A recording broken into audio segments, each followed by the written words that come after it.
चलो चलो अजान हो रही है, चलो अपन नमाज के बाद खेलेंगे।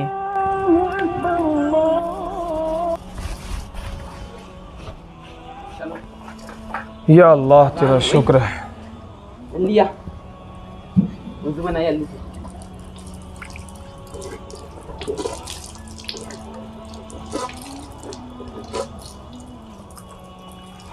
जल्दी आया, जल्दी नमाज हो गई यार। हाँ यार सही कह रहा भाई। कितने रन बनाए तूने? वैसे मैंने बहुत बना लिए हैं। सैफ मियाँ बस बस बस बस रुकिए रुकिए रुकिए। ये आप किस तरीके से वज़ू बना रहे हैं? खिलाफ ये सुन्नत बिल्कुल, ये कोई नबी का तरीका नहीं है। हर जगह पर जाने का एक अदब होता है मेरे भाई। अल्लाह के दरबार में इसी तरीके से हाजिर होंगे।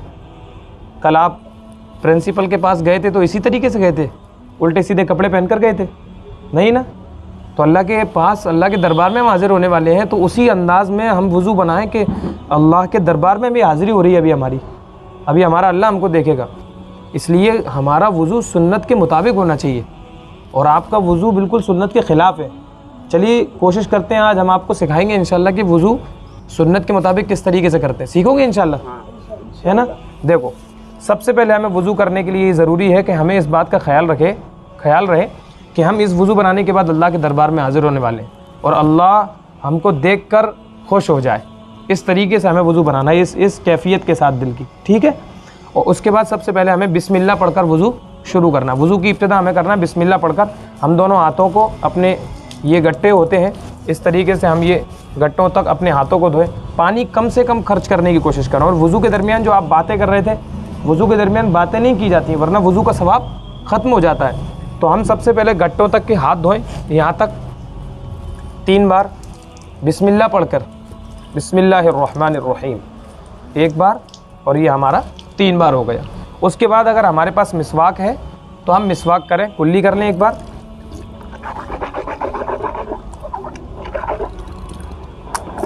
अगर हमारे पास मिसवाक है तो हम उस मिसवाक का इस्तेमाल करें, इसलिए कि अल्लाह के नबी सल्लल्लाहु अलैहि वसल्लम की सुन्नत है। हुज़ूर अकरम सल्लल्लाहु अलैहि वसल्लम ने इसे कभी नहीं छोड़ा, ठीक है। अगर हमारे पास मिसवाक है तो हम मिसवाक का यूज़ करें। मिसवाक दुकानों पर मिल जाती हैं 20 रुपये में, 25 रुपये में। इस तरीके से हम मिसवाक को अच्छी तरीके से धो लें। और मिसवाक करते वक्त हमारा ख्याल ये रहे कि हम इस तरीके से मिसवाक न करें ऊपर नीचे। अगर ऊपर नीचे करेंगे तो मसूड़े में तकलीफ़ आ सकती है। हम इस तरीके से वज़ू करें, इस तरीके से मिसवाक करें, यानी इस तरीके से मिसवाक करें। और हर बार मिसवाक को धो लें, हर बार मिसवाक को धो लें। और जब वापस इसको रखें तो धोकर रखें, ठीक है। मैं मिसवाक करके दिखा देता हूँ।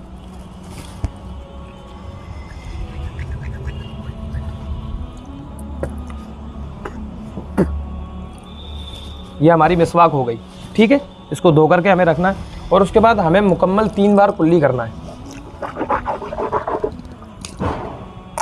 इसके साथ अगर मिसवाक ना हो तो? हाँ, ये भी एक बहुत इम्पोर्टेंट बात है कि अगर हमारे पास मिसवाक नहीं है तो हम उंगली का भी इस्तेमाल कर सकते हैं। यानी शहादत की उंगली से, दाएं हाथ की सीधी उंगली से हम दांतों को मुकम्मल तौर पर घिस लें और रगड़ के अच्छी तरह साफ़ कर लें। और फिर 3 मरतबा कुल्ली कर लें। कुल्ली के साथ साथ हम गरारा भी कर लें।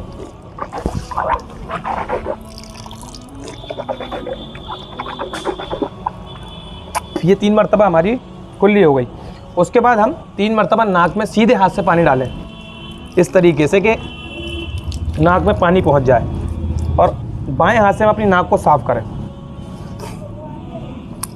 उसके बाद हम इस तरीके से पूरे चेहरे को धोएं कि ये जो हमारा पेशानी के बाल से, यहाँ से ये बाल शुरू हो रहे हैं, यहाँ से लेकर के कान का ये हिस्सा भी हमें धोना है, जो आमतौर पर लोगों का रह जाता है। 3 मरतबा हमें पूरे चेहरे को ठोड़ी के नीचे तक धोना है।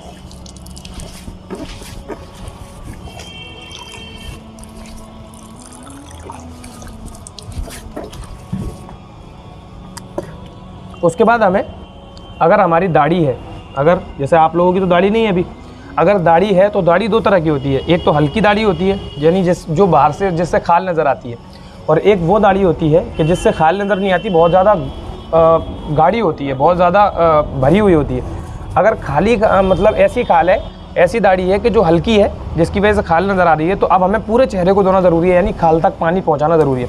और अगर ज़्यादा घनी दाढ़ी है तो फिर बस सिर्फ ऊपर ऊपर तक के चेहरे को धो लें और जो घनी दाढ़ी है उसमें इस तरीके से हम पानी पहुंचा करके इस तरीके से खलाल कर रहे हैं, इस तरीके से। तो इस तरीके से हमारा चेहरा धोना मुकम्मल होगा। फिर इस तरीके से हम दाएं हाथ को 3 मरतबा धोएं और शुरुआत कहाँ से करें? हाथ की उंगलियों से, और फिर बाएं हाथ को हम 3 मरतबा धोएं।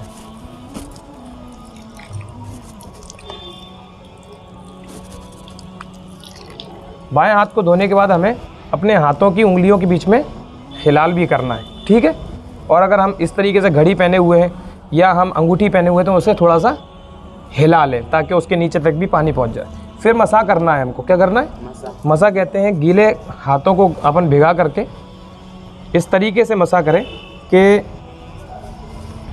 ये जो हाथों की 3 उंगलियां हैं, यानी ये जो 3 उंगलियां हैं इस तरीके से, ये 3 उंगलियां ये यहाँ पर आएंगी, ठीक है।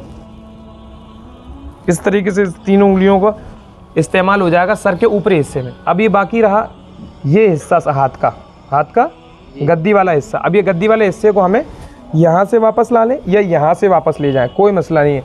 तो हम यहाँ से वापस लाते हैं, ये गद्दा यूज़ हो, ये हिस्सा यूज़ हो गया और सर का ये हिस्सा भी यूज़ हो गया। अब बचे हमारे अंगूठे और शहादत की उंगली।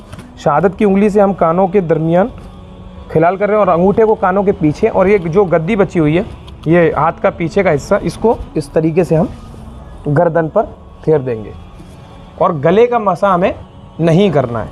फिर हम 3 मरतबा अपने दोनों पैरों को धोएंगे बाएं हाथ से और उंगलियों के दरमियान खलाल भी करेंगे।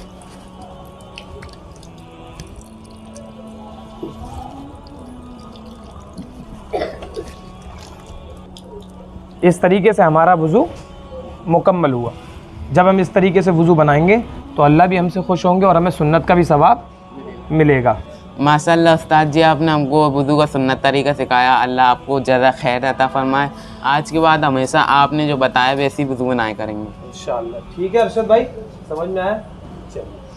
चलिए नमाज का वक्त हो गया, चलिए।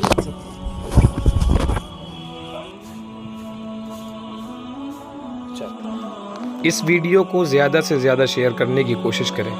हो सकता है कि आपका एक शेयर लाखों लोगों की वुज़ू के दुरुस्त होने का ज़रिया बन जाए। अस्सलामु अलैकुम वरहमतुल्लाहि वबरकातुहू।